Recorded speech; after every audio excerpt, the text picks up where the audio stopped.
Hey everyone, just gonna go over the SONDORS X Fold. Um, Doing all my research for e-bikes, I didn't really find many detailed reviews on what I'm looking for. So found this locally. It's what I wanted, what I was really searching for.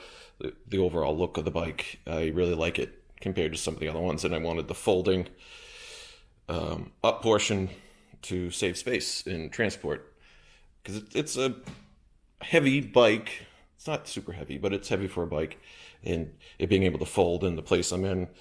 I don't have a ton of storage, so this is great where I can bring it inside and put it away.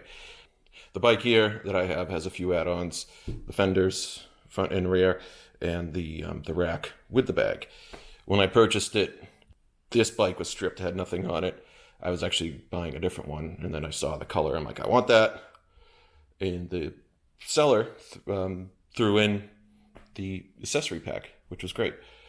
Since then I've added headlight. I've got a rear tail light. It's can be a brake light. I don't have it wired in. Has directionals built in.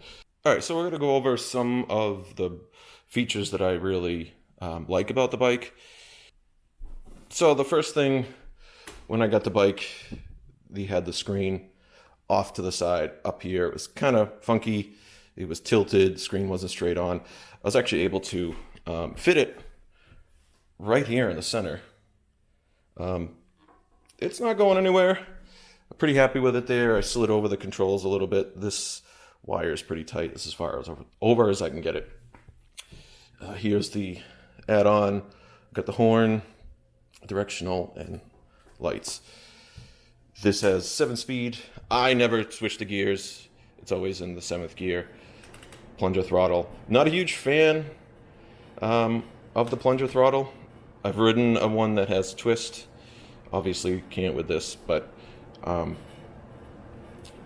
a deal breaker. Prefer the throttle twist over this. This is hard to keep smooth. I'll kind of wedge my thumb like this as I'm riding to kind of keep it steady if I need to. The bag was great. If I just got the rack, I still would have been just as happy. But this bag is awesome for carrying everything that I need as far as tools, my lock, and when I run to the store, I can fit surprisingly a lot in here. I've got heavy-duty chain, tools, and things that I haven't had to use yet, which is good, but just in case. All these side pouches and everything. So the bag comes off. It's pretty easy. Clip that, flip that clip down, and then it just lifts off. You've got that little hook there. Hooks on if you can see it. Hooks on right there. Then you come around back, and you just clip it back in. What I found out recently was this is actually not a battery vent. This is where you can shut it off and charge it without after taking the battery out. Yeah, I wish I was told that. I wish I knew it before, but now I know. And save yourself some time. You can shut it off right here and charge it without having to take it out. It's great. I should have checked that earlier, but I just assumed it was a battery vent. And then just the other day, I'm looking at where this is in relevance to the battery. I'm like, wait. No, and there it is. All in all, this bike is great. The folding up options, this post here, you got this like kind of lock, pull it up, that folds out, and then that folds down like that, which actually helps me. I can kind of like move it here, bring the handlebars down, and it's not weighing the TV. And even unfolding it, folds right up, and I can store the bike right in here, out of the way, if I'm not using it. But lately, I just park it here because I'm using it quite a bit. Just run to the store, just taking it for a ride. All right, so I'm gonna go over some of the stuff I've added. I haven't added a ton, but a few things that I really wanted to do. Like I said, the fenders, those are from SONDORS. I highly recommend if you're going to get them. It just keeps it cleaner. I think it looks pretty sharp, especially with the rack. If you don't get the bag, the rack I think is still great because you can just run around and throw stuff on it. The thing that I really wanted to add was a headlight and rear tail light, brake light.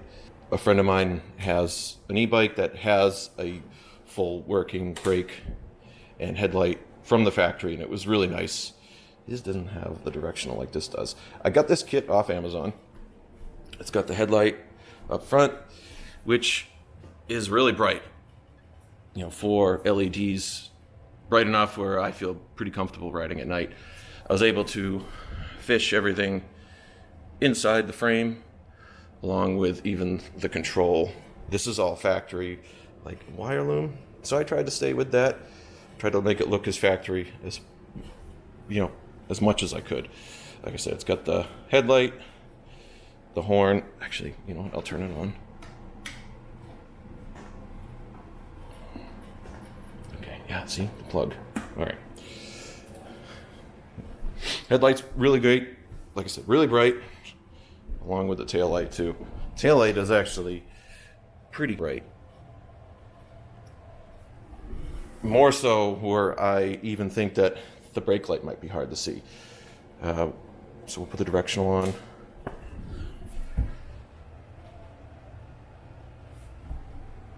The other direction. I mean, it's great because if I can alert drivers, I'm pretty comfortable with my awareness of when I'm riding.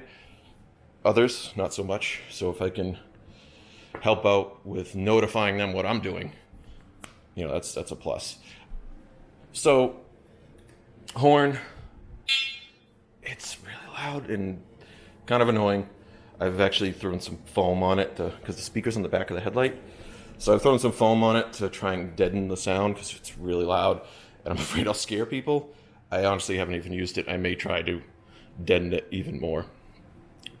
Or just purchase a little ringer bell. So with all the wiring, like I said, ran it. The brains and everything are in here. This is where the battery sits. I ran, the brake light. I had to bore out the back mount here a little bit to pass the wire through the center. I'm just see if we can get it to focus there. Yeah, so it passed it through the center. If we can get in there. And you see it's zip tied up, comes down here, and then there's a hole in the bottom of the frame under here. And this is where all the brains, motor control for everything sits here.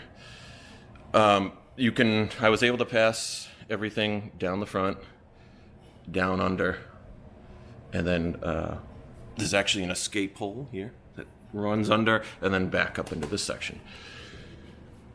3 screws hold this tray that runs inside that the battery slides on. All the wires run under. I actually just recently broke my bass string. So I used the bass string to fish the lines in. I had to cut off the ends and rewire them in, but totally worth it when it comes to just cleanliness and neat. It was kind of a pain to get the tray back in because there's like a groove in it that allows the wires to pass from one side to the other. You can do it, just got to be patient. The other thing I did add, I got bored. I had some vinyl lying around, so I threw some carbon fiber vinyl on there just to mix it up. So revisit the Amazon add-on. Headlight, taillight, directional, and horn. Actual brake light too. I didn't wire that in.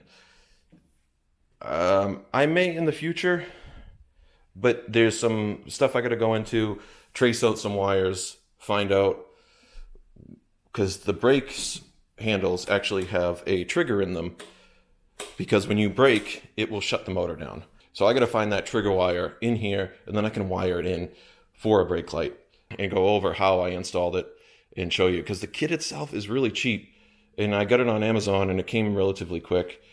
And for the safety and the convenience of it, I would suggest it to anyone that doesn't have a headlight, tail light. Even the directional is a nice add-on. Next thing that I ran into was the tires.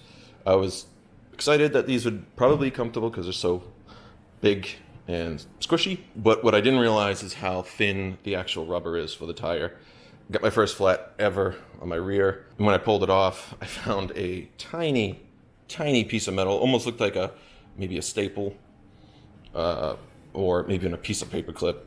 Really surprised on how thin the tires were. I thought they'd be thicker and be able to, not get punctured that easily. So I ordered a new tube, and in my search I found tire liners. Ones for this were pretty expensive. It was like $60 for the fat tire liners. I found it was like 2.5-inch liners for about a third of the price. I figured your contact patch on these tires when you're riding, unless you're cornering, but it's a silicone strip that runs inside here, between the tube and the tire. We'll see how well it works. I actually haven't done the front. I've only done the rear. I have to pull the front tire off, and I'll do that. So if I can prevent any tires, and I don't want to be out stranded, because pushing this with a flat tire would really not be enjoyable at all. So, center button here turns everything on. Let's see, how many miles have I put on it? Put 125 on it so far. This is your assist level on when you're biking, when you're pedaling, how much it'll assist you. 2 seems to be a really sweet spot for me. I get about average 14 to 16 miles per hour when I'm just pedaling with the level 2 assist. And it actually shows you the watts up here. I can't remember. Somewhere in here it shows you the actual wattage that the motor's drawing. So it's a good way to kind of watch your battery life. Though I've used this every day. I charge it every day, but I've never run out of battery. It says you can get 30. I've gotten 30 and still had battery left. Not much, 1 tick maybe. But for just regular day driving and just running out doing some errands or just even going for a ride, the battery life's great, because I'm also pedaling as well and using full throttle most of the time. A lot of times just to get going. Like I'll just, gas at the go, and that gets me pedaling, and the next thing you know, I'm on like a cruising speed. My weight and the wattage of this motor, it doesn't really push me unless I'm on a downhill. Faster, average speed 18 to 21. The position of the handlebars, I wish they came back a little bit. I've looked at replacing the stem with, you can get a BMX style. Range, I have no complaints. I'm really happy with the battery life, the power from the bike. I still am surprised in how well it performs. So once you get this open, fold the pedals in, super easy. Push in, they fold down. I've actually had them fold on me while I was riding, debating on how much longer I'm going to keep these. So that one folds in, and then I put my knee right behind the hinge, push up, and then it just folds together like this. So we've got a little foot here. I always make sure that I put this pedal back, that way the pedals aren't going to hit the ground and go land on the actual rest. And that's balancing on that. It comes with this strap. You can run through to Velcro it up so it stays closed. There is a little magnet on the side in between the wheels here. Doesn't really work that great. I'm not a huge fan of it. So once you get the strap on, you can fold up the handlebars if you want. I guess it depends on your space. I find it a little bit easier to move around, because then you can kind of wheel it. You got to be careful. You can only go one way, because once you start rolling the chain, it'll start moving, and then you can push these pedals. See, I can't go back now unless I lift it up and pedal it. So these pedals can kind of get in the way from you actually putting it down. Yeah, see, it's already starting to happen. This pedal's now hitting the inside fender. So it's kind of tricky. It's something you just got to pay attention to. So we'll take the strap off. Put the handlebars back up.